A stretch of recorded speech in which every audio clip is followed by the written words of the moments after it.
बिस्मिल्लाहिर्रहमानिर्रहीम। आज हमारा जो टॉपिक है वो है इन्फ्लेमेटरी रेस्पॉन्सेस।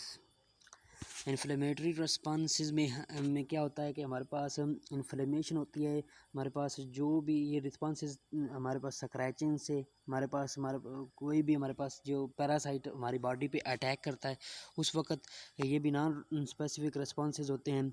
और किसी भी टिश्यू डैमेज की सूरत में ये क्या होते हैं और ये लोकलाइज भी हो सकते हैं, सिस्टमिक भी हो सकते हैं।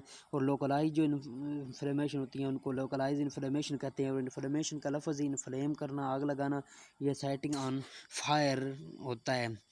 अगर हम बात करते हैं अपने इस रिस्पॉन्स की, तो इसमें क्या उनसे केमिकल सबसे पहले निकलते हैं हिस्टामाइन। सबसे पहले जो पेन वगैरह में कोई निकलती है, कांटा वगैरह चुभता है, तो उसके साथ हमारे पास हमारी बॉडी के अंदर ये बैक्टीरिया और केमिकल एजेंट्स वगैरह आ जाते हैं। तो उसके नतीजे में हमारी बॉडी में क्या निकलता है, हिस्टामाइन। अब हिस्टामाइन क्या करेगा, ये ब्लड वेसल्स और इसके साथ जो ब्लड वेसल है उसमें ब्लड सप्लाई को क्या कर देगा, ज़्यादा कर देगा। और उसमें फिगोसाइट्स आना शुरू हो जाएंगे और उसमें डायलेशन आ जाएगी इस इन्फ्लेमेशन के नतीजे में।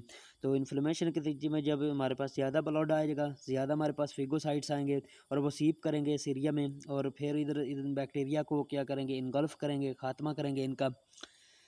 फिर वो क्या करेंगे जब वो इनसे लड़ते रहेंगे उनकी डेड बॉडीज़ और बैक्टीरिया की डेड बॉडीज़ इकट्ठा होकर हमारे इस जगह पे हमारे पास पस बनना शुरू हो जाएगा, वाइट मैटर बनेगा जिसको हम पस कहते हैं। तो ये सारे का सारा हमारे पास क्या होता है, इन्फ्लेमेटरी रिस्पॉन्स होता है। अब हम बॉडी का दूसरा रिस्पॉन्स है टेम्परेचर रिस्पॉन्स चेक करते हैं। हमारे पास पहले जो इन्फ्लेमेशन होता है वो सबसे जो है ना मेन बॉडी का रिस्पॉन्स समझा जाता है। और उसके बाद जो है इन्फेक्शन फीवर समझा जाता है। मतलब major component of the non specific defence जो है ये इन्फ्लेमेटरी रिस्पॉन्स है। तो ये भी एमसीक्यूज के रेफरेंस से भी हमारे पास जो है इम्पोर्टेंट एक पॉइंट है। आगे हम बात करते हैं फीवर की, टेम्परेचर रिस्पॉन्स की। टेम्परेचर रिस्पॉन्स में जो बैक्टीरिया वगैरह हमारे अंदर आते हैं तो उसके नतीजे में और बाकी हमारे अपने सेल्स के नतीजे में जो है पायरोजेंस वगैरह रिलीज़ होते हैं। पायरोजेंस का क्या क्या काम होता है, हाइपोथैलेमस या फिर हाइपोथैलेमस खुद ब खुद अपना उसकी डिफेक्ट की वजह से उसका सेट पॉइंट क्या हो जाता है, इंक्रीज़ हो जाता है। अगर हम बैक्टीरिया के रिस्पॉन्स की बात करते हैं तो स्पेशली हमारे पास जो है पायरोजेंस बैक्टीरिया की वजह से और हमारी बॉडी की अपने सेल्स की वजह से हमारे पास जो क्या करते हैं, रिलीज़ करते हैं। और सेट पॉइंट जो है बॉडी का वो क्या कर देते हैं, इंक्रीज़ कर देते हैं। और उसके कुछ देर बाद हमारे पास क्या होता है, हमारी बॉडी का टेम्परेचर भी उसके बराबर आना शुरू हो जाता है। मतलब हम फिर क्या करते हैं, ज़्यादा हीट प्रोडक्शन मैकेनिज़्म करते हैं और फिर हीट लॉस मैकेनिज़्म से बचते हैं। तो जिसके नतीजे में हमारी बॉडी का टेम्परेचर भी फिर 37 से इंक्रीज़ होना शुरू हो जाता है। ये बॉडी का एक रिस्पॉन्स होता है और बॉडी के रिस्पॉन्स में इसका अपना जो है फ़ायदा भी होता है और इसका अपना जो है नुकसान भी होता है। तो ये पायरोजिन किस नतीजे में हमारे पास निकलते हैं, तो हमारे पास इंटरल्यूकिन 1 जो है ना वो फीवर पायरोजिन्स की सबब बनती है। और उसके नतीजे में हमारे पास प्रोस्टाग्लैंडिन हार्मोन्स भी प्रोड्यूस होते हैं, जो कि हम पहले भी पढ़ चुके हैं कि आर्चिडोनिक एसिड से इनका निकलता है। और वो अगर हम इनके लिए जो लेते हैं एस्प्रिन्स, वो इनकी प्रोडक्शन आर्चिडोनिक एसिड से बंद कर देती है, मतलब इंटरल्यूकिन्स को वो बंद कर देती है। अगर नॉर्मल बॉडी में भी हम जो है वो एस्प्रिन ले लें तो हमारी बॉडी का टेम्परेचर नीचे नहीं जाता है। उसकी वजह क्या है कि हमारे पास इंटरल्यूसिन जो हमारे पास वो सारी फीवर की वजह बन रही होती है वो नहीं होती, तो उसका फिर इतना ख़ास असर नहीं होता है। लेकिन अगर हमारे फीवर है तो उस फीवर को हमारे पास या फिर कम करेगा या उसकी शिद्दत को कम करेगा या बिल्कुल ही ख़त्म करती है एस्प्रिन। अगर फीवर किस तरह हमारे पास फीवर रिस्पॉन्स करता है, किस तरह हमारे पास बैक्टीरिया को रिस्पॉन्स करता है, तो इससे हमारे पास बॉडी का टेम्परेचर हो जाता है एक तो हाई। बॉडी का जब टेम्परेचर हमारे पास हाई हो जाता है तो उसमें से एक आयरन जो है हमारे पास प्लाज्मा से वो निकलना शुरू हो जाता है। 38 तो 39 होता है, तो प्लाज्मा से हमारे पास आयरन क्या करना शुरू हो जाता है, निकलना शुरू हो जाता है। और 38 और 39 पे हमारे पास उल्टा जो है, हमारे पास जो पैथोजेंस आए हुए हैं, जो बैक्टीरिया आए हुए हैं, उनको 37 पे जितना आयरन चाहिए उससे भी ज़्यादा उनको आयरन जो है 38 तो 39 चाहिए। लेकिन आयरन जो निकल चुका है तो इसके नतीजे में हमारे पास क्या होगा, वो उनको आयरन नहीं मिलेगा तो उनकी डेथ होना शुरू हो जाएगी। दूसरा बात, अगर हम दूसरी तरीके से ये रिस्पॉन्स जो करते हैं तो एक्टिविटी जो है फेगोसाइट्स की एक्टिविटी जो उन्होंने उसको क्या करना होता है, बैक्टीरिया को इनगल्फ करना होता है, उनकी एक्टिविटी को ही बढ़ा देते हैं, जिसके नतीजे में उनकी जो है बैक्टीरिया की ब्रेक डाउन वो भी ज़्यादा होना शुरू हो जाती है। तीसरा, ये वायरस जब इन्वाइड करता है तो उसके नतीजे में ये जब टेम्परेचर ज़्यादा होता है तो इंटर हमारे पास फेरोन जो हैं वो भी प्रोटीन जो हैं वो ज़्यादा निकलना शुरू हो जाती हैं और वो वायरल इन्फेक्शन के ख़िलाफ़ हमें बचाती हैं। और बॉडी का हाई टेम्परेचर वैसे भी हमारे पास वायरल पार्टिकल से वो जो है डिफेंस करता है हमें। तो इसके नतीजे में हमारे पास अगर हम आर्थराइटिस की बात करते हैं तो ये भी इन्फ्लेमेशन वाली है। तो इसमें एंटीबायोटिक्स जो है ना वो हमारे इम्यूनोग्लोब्यूलिन जी जो है ना, एंटीबॉडीज़ और इम्यूनोग्लोब्यूलिन जी इसके ख़िलाफ़ ही हमारे पास बनना शुरू हो जाती है। मतलब इसमें क्या होती है, बॉडी का ऑटो इम्यून रिस्पॉन्स होता है रूमेटॉइड आर्थराइटिस। और इसको एंटीबॉडीज़ जो ऑटो एंटीबॉडीज़ बनती हैं तो इनको भी हम कहते हैं ऑटो इम्यून रूमेटॉइड फैक्टर्स। तो इसके नतीजे में हमारे पास क्या होता है, तो ये जो काज करता है द एजेंट जिसकी वजह से हमारे पास ऑटो इम्यून एंटीबॉडीज़ बनना शुरू होती हैं वो हमारे पास अभी तक अननाउन होता है। तो इसके नतीजे में हमारे पास इन्फ्लेम्ड जो है तो होती हैं साइनोवियल मेम्ब्रेन जो है इनफिल्टर विद टी सेल्स के साथ हो जाती है, infilter with T cells, plasma cells and macrophages and the synovial fluid contain high level of macrophages. और इसमें मैक्रोफेजेस बहुत ज़्यादा आ जाते हैं, प्रोड्यूस इन्फ्लेमेटरी साइटोकाइनेंस और इन्फ्लेमेटरी साइटोकाइनन पर प्रोड्यूस करते हैं। मतलब ये फिगोसाइट्स वगैरह जो हैं हमारे पास बॉडी के अपने रिस्पॉन्सेज को, अपने सेल्स को नुकसान पहुंचाना शुरू कर देते हैं। बाकी पायरोजिन्स की अगर लफ्ज़ की बात करते हैं तो इसका मतलब होता है फायर मेकर्स। अगर वो एंडोजीनियस बन रहे हैं, बॉडी के अंदर बन रहे हैं तो वो एंडोजीनियस, और बाहर से अगर आ रहे हैं तो हमारे पास एक्सोजीनियस उसका होता है ओरिजिन्स। आगे हमारे पास जो आता है वो third line of defence immunity का आती है हमारे पास, जो कि स्पेसिफिक होती है, जो हमारे पास लम्फेटिक सिस्टम के टी और बी लम्फोसाइट पर मुश्तमिल होती है। और हमारे पास छोटे सेल्स जो हमारे पास जो होते हैं हैप्टन्स, और लार्ज मालिक्यूल्स और एंटीजन्स हमारे पास जो होते हैं लार्ज मालिक्यूल्स एंटीजन्स पर मुश्तमिल होती हैं, और स्मॉल मालिक्यूल और एंटी हैप्टेंस पर मुश्तमिल होती हैं जिनको हम स्मॉल मालिक्यूल कहते हैं।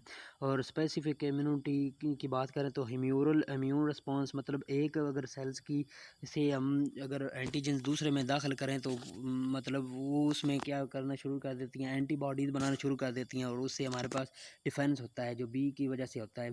तो इसको हम ह्यूमरल इम्यूनिटी कहते हैं। When plasma from immune animal, जिसका इम्यून एनिमल होता है उधर से लेके जो नॉन इम्यून एनिमल में हम दाखिल करते हैं तो नॉन इम्यून में वो इम्यूनिटी पैदा हो जाती है। और बाद औक़ात ये जो टी सेल की होती है सेल मीडिएटेड रिस्पांस, ये डायरेक्टली हमारे पास सेल को ख़त्म करने के लिए इस्तेमाल होता है, बैक्टीरिया वगैरह को ख़त्म करने के लिए इस्तेमाल होता है। तो इसको हम कहते हैं सेल मीडिएटेड इम्यूनिटी, जो टी सेल की वजह से होती है, जो कि हम पंजाब की टेक्स्ट बुक बोर्ड में पढ़ भी चुके हैं। अगर हम बात करते हैं तो ये भी वही उसी टी सेल की वजह से होती है, बी सेल की वजह से होती है। अगर इसको ह्यूमरल इम्यून रिस्पॉन्स इसलिए कहते हैं क्योंकि इसमें बॉडी के fluid, because process involve body के फ्लूइड हम इस्तेमाल करते हैं ह्यूमरस, तो इसलिए इसको हम ह्यूमरल इम्यूनिटी कहते हैं। तो ये इजाफी पॉइंट थे।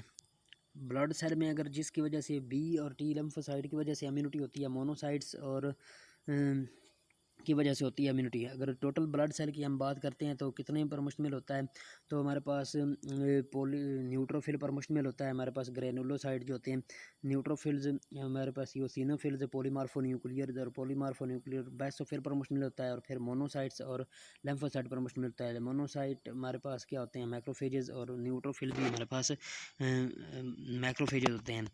तो लेम्फोसाइट बी और टी हमारे पास इम्यून सिस्टम के मेजर जो हैं डिफेंस होते हैं, मेजर कंपोनेंट होते हैं।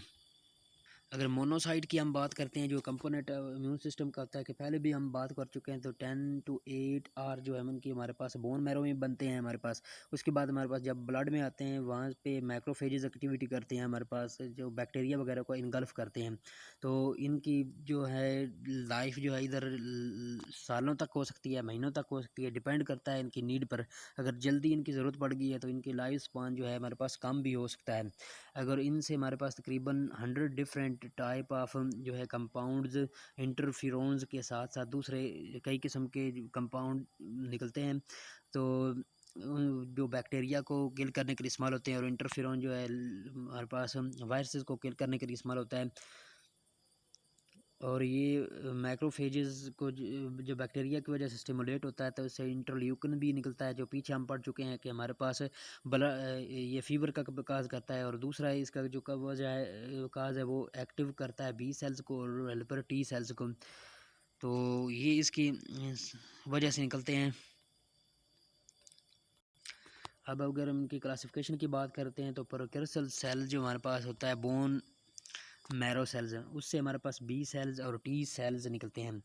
अगर हमारे पास activated by the foreign molecule divide and differentiate produce things, अगर ये एक्टिवेशन हो जाए और ये प्रोड्यूस करते हैं मेमोरी बी सेल्स और प्लाज्मा सेल्स। प्लाज्मा सेल्स जो है हमारे पास एंटीबॉडीज़ बनाती हैं, और memory B cells long lived होते हैं और प्रोवाइड फ्यूचर इम्यूनिटी, मतलब इनके ऊपर ऐसी रिकॉग्नाइज करने वाली जीन्स होती हैं कि जब भी कोई एंटीजन दोबारा हमारी बॉडी में आता है तो ये उसको रिकॉग्नाइज करते हैं और उसके ख़िलाफ़ हमारे पास एंटीबॉडीज़ बनाना शुरू कर देते हैं, और ये हमारे पास जिसम में लंबे अरसे तक रहती हैं। और टी सेल भी हमारे पास ये जो है इनका बनाते हैं, इनके मेमोरी सेल्स। अगर हम टी सेल्स की बात करते हैं, वो डिफ्रेंशिएट होकर हमारे पास साइटोटॉक्सिक टी सेल बनाते हैं, जो कि हमारे पास कैंसर सेल और बॉडी के सेल को क्या करते हैं, जो वायरस इन्फेक्ट होते हैं उनको क्या करते हैं, डिस्ट्रॉय करते हैं।